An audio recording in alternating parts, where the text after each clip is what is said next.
I've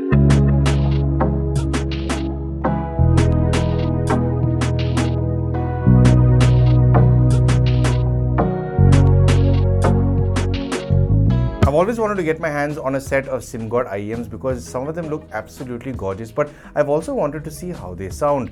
Thank you to Simgot for making this review possible by sending me a demo unit. All thoughts and opinions are my own. So let's jump straight into this review with how these are built.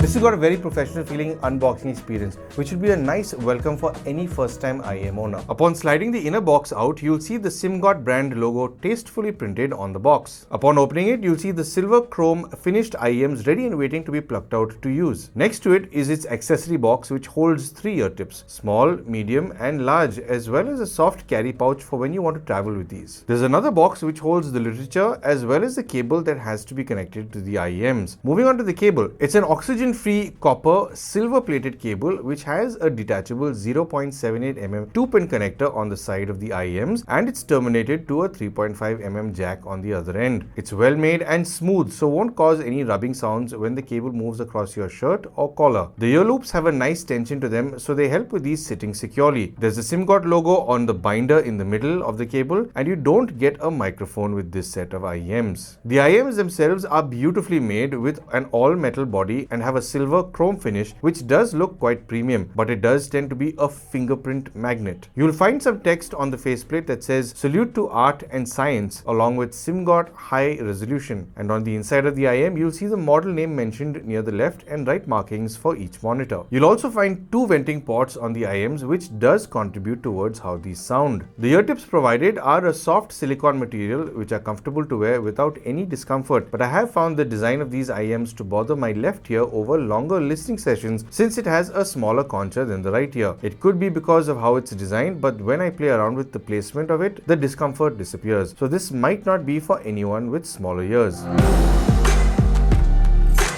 These come with 10 mm dual magnetic, dual cavity dynamic drivers and have a frequency response of as low as 10 Hz all the way up to 50,000 Hz, and these have a very easy to drive low resistance of just 16 ohms. I've cycled these IEMs between my portable and desktop high-res setups as well as an iFi GoLink dongle DAC. I don't usually do this, but these have a certain level of transparency with the equipment you're using, which made me want to try this out. No doubt my desk setup is overkill for these, but I do like how these sound with tubes. On a volume front, while listening to these via the iFi GoLink, I've not really found the need to go beyond 25% volume because these are just so easy to drive. In fact, I find that these get a little too loud for me at 40% volume. So I wouldn't recommend listening to these beyond 40% volume for a prolonged period of time if you intend on preserving your hearing. And another nice thing about these is even down low at just 5% volume, these manage to maintain a good level of detail as well as roundedness. So even if you want to use these to wind down at the end of the day, sitting at even as low as 5% volume does give you a fullness in the music. So you don't really have to struggle to listen to lower frequencies even at lower volumes. Soundstage is surprisingly wide with these, and I think a big contributing factor apart from just how they've tuned the drivers is how they've tuned the enclosure. The enclosures do have 2 venting ports per IEM, which allows the drivers to breathe a little better instead of having internal resonances hinder the driver's performance. The stage on this exists slightly out of the IEMs with a well-centered phantom channel. It does have a good left and right separation as well, and it also does have a good clean sweep between the left and right channel if you want to play certain instruments. This can vary depending on the quality of track you're listening to as well as how well it's recorded or mixed. When it comes to the imaging, these are transparent enough to tell you how different a recording is more than how different your equipment is. But when it comes to equipment in particular, when I was jumping between my iPad and the iFi GoLink, it was very obvious in telling me that the iPad's hardware wasn't as good as the iFi GoLink. Detail recovery with these is quite good, as well as the timbre, especially when you're listening to a whole bunch of acoustic instruments. Focusing on certain nuances with this is quite effortless. So if this is going to be a first set of IEMs, or if you're shifting over from a set of TWS earphones to these, you're going to be hearing a whole lot of stuff in your music for the first time, and it is genuinely enjoyable to be able to select things as effortlessly as this is able to do. High frequencies do have a sense of being elevated in its tuning, but it does manage to present itself in a soft and delicate manner. Instruments in this range, from cymbals, triangles, chimes or percussion, are carried over to you with defined edges but still remain soft without sounding timid. If you're sensitive to higher frequencies, this might come close to being bright for you, but I don't think it will cross the line for many people thanks to how soft and effortless it's able to deliver itself to you. Listening to one of my recent favorites, It Never Entered My Mind, performed by Jeff Goldblum and the Mildred Snitzer Orchestra, brushes or soft cymbal crashes are carried over to you as if an infant being caressed by its mother. At no point does this come close to being offensive, rather it comes to you in a slightly mature and delicate manner. Mid frequencies have a bit of a recess, with upper mids having a bit of an elevation, which did make me think that these would be quite sibilant.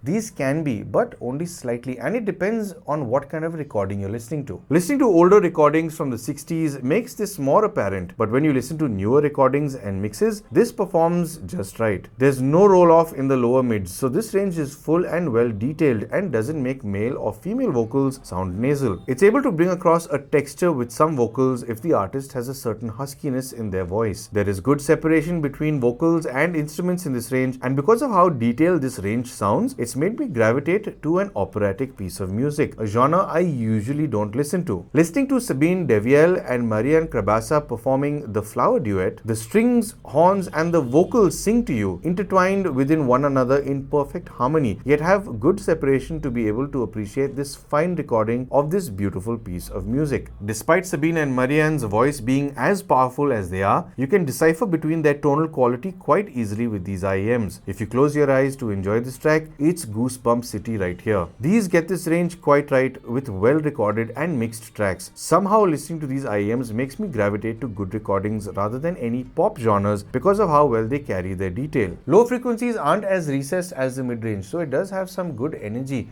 and surprisingly for a set of IEMs, this does have some good sub-bass extension. Here's where you start to realize flaws in your music if you prefer listening to some popular bass-heavy tracks. Their transparency exposes the structure in the bass to be weak and almost loose-sounding in some cases. It can even sound thin and unenthusiastic, but when you find a good track, the bass comes alive with a fullness in this range and presents itself with a level of excitement and extension it can only give you with well-recorded tracks. Just as an example, when listening to Apple Music, Miley Cyrus's Malibu, Pink's What About Us or Coldplay's Viva La Vida all sound unimpressive in this range, which you wouldn't usually expect. But then if you shift over to Coldplay's Adventure of a Lifetime, it's pretty clear how much better this track is in its overall mix because the bass becomes better defined. It's tighter, fuller, more present and so much more fun to listen to. So these are not a slouch in this range only when you have a good source file. I prefer listening to genres like jazz and blues or classical with these because of how natural the bass sounds for those genres. If you're into EDM, I don't think you like this delivery of these because at no point does it get close to being obnoxious. This is more for appreciating the nuances in your music than have a heaviness in your bass. So to sum up, on a build front, I think these are absolutely beautifully made. In fact, the cable I do like because it's a smooth cable, so it doesn't snag along any fabric, so you don't get any vibration sounds in the IEMs when you're moving around. The one thing I don't like about the cable is that I wish it were a bit longer because my desktop amp is actually a little further away when I'm working at my desk because I've got a keyboard tray that pulls out, so it'll sit a little further back. So it does get a little taut. So usually I have to bring myself a little closer to the table, or I just have to pull my amp a little further out and pull the power cable further out. So it's a small gripe, but I think for most people who use this with a dongle DAC or with a portable setup should be perfectly fine if you got the player in your pocket. The cable is more than long enough for that. Comfort wise, the ear tips are pretty standard. I think it's a nice soft silicone tip. I've not really felt discomfort with the tip, but when it comes to my left ear in particular, I do have a smaller left concha, which I discovered when I started this channel because there were some earphones that caused a lot of discomfort with my left ear, which eventually led to pain. So with this set of earphones in particular, I could feel that discomfort creeping in, and before it could start hurting, I just adjusted it slightly, maybe the angle, I turned it a bit, and the discomfort did disappear. So it leads me to believe that if you do have smaller ears, you might feel discomfort with these earphones, and if you have larger ears, I think there's no issue at all with these in particular. But if you do know that you have smaller ears, maybe err on the side of caution with these. When it comes to how these sound, usually what I do is just plug the IEMs into a dongle DAC, listen to my usual tracks and I breeze through a whole bunch of songs and figure out how it sounds. Something about the way it was able to carry over detail to me made me want to plug it into my portable high-res setup as well as my desktop high-res setup. Now, no doubt it makes no sense to invest too much money towards these when it comes to DACs and amps, because they are an affordable set of IEMs. But the fact that I was able to hear a difference in equipment as well as enjoy tube sound with these, I think was quite impressive, because there are a lot of affordable IEMs that don't give you that level of transparency. Usually that level of transparency, you're talking about much more higher end set of headphones.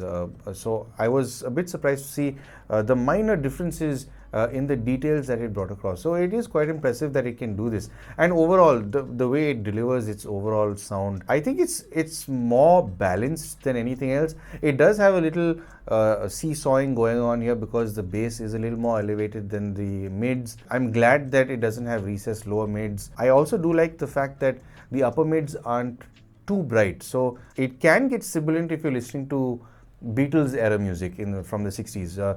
But if you're listening to newer age stuff, it has a nice full range of sound, so it doesn't sound like there's anything missing really. And the highs in particular, well, they aren't as bright as I've heard in some other IEMs. Some other IEMs are just blisteringly bright, so those used to hurt my ear. In fact, I'm not going to mention what IEMs those were, but I don't want to review those again for any comparisons as well. But this in particular stays quite clear of reaching that level of brightness or brittleness. It is not harsh. It's not daggers. It's much softer. It's more like it's not like being shot at with darts. It's like being hit with Nerf guns, so a Nerf bullet. So it's much softer in its delivery, and I wouldn't really call it offensive, but I think there might be some people who are quite sensitive to high frequencies who might find this coming close to crossing a line, but I don't think it will cross that line. This is a very enjoyable set of IEMs to listen to. In fact, I think it made me lean more towards different kind of music, because like all those headphones you can see over my left shoulder,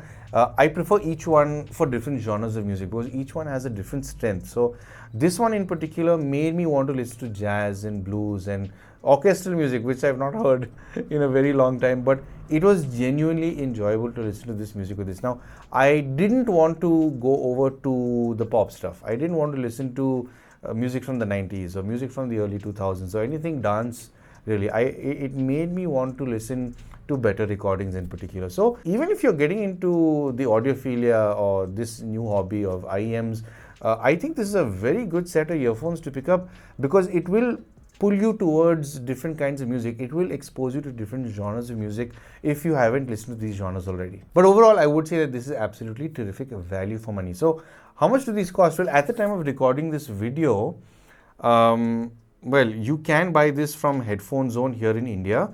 And if you are watching this from overseas, you can order these from Linsol Audio.